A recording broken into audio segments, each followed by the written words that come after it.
Bonjour, donc je m'appelle Ryan Nézard, j'ai 24 ans. Je viens de finir ma scolarité à l'ENA et on avait fait un article il y a un peu moins d'un an sur cette scolarité.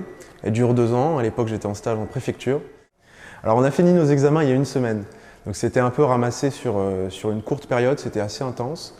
En tout cas maintenant on est en attente de notre classement.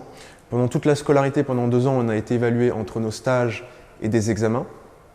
Alors le classement en fait récapitule l'ensemble de ces résultats et en fonction de ces résultats, on choisit notre affectation.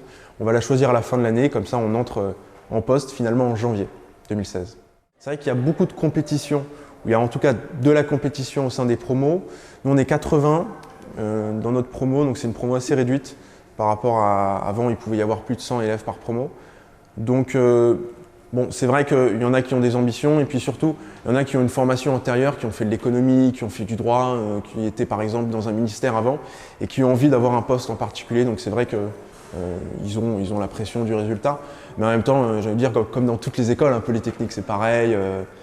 Dans les écoles de commerce, c'est la pression pour les stages finaux pour avoir les bons jobs par la suite. Donc c'est inévitable. Ouais, le meilleur moment, c'est incontestablement le stage en préfecture. Il dure 5 mois. C'est le stage le plus dur parce qu'on a vraiment une forte pression de la part de nos préfets. On est rattaché directement à un préfet.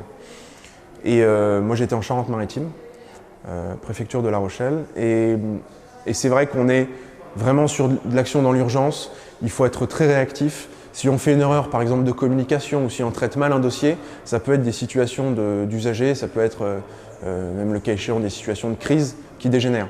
Donc vraiment on est très attendu pendant ce stage, du coup la notation est très dure, ce qui est normal, mais en même temps je dis que c'est le meilleur moment parce que c'était finalement le stage de terrain le plus fort. J'ai passé pas mal de temps au guichet à recevoir les usagers pour essayer de comprendre un peu les problématiques de l'accueil en préfecture.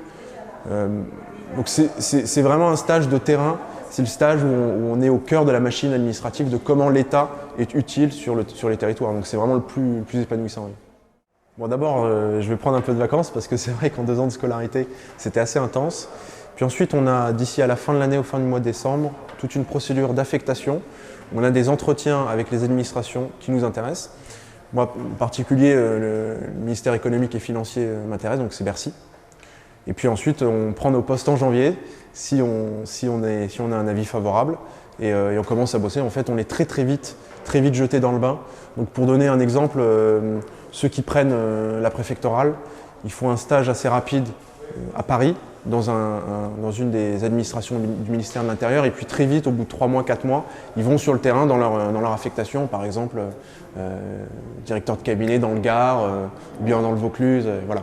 Donc c'est vrai qu'on est censé être opérationnel très vite. En fait, l'ENA, c'est une école qui, pendant 2 ans, nous forme au métier de fonctionnaire. C'est-à-dire que quand on rentre, on est déjà censé connaître tout ce qui est académique, savoir scientifique. On est censé connaître l'économie et le droit. Voilà. On n'apprend pas les finances publiques à l'ENA, on les apprend avant.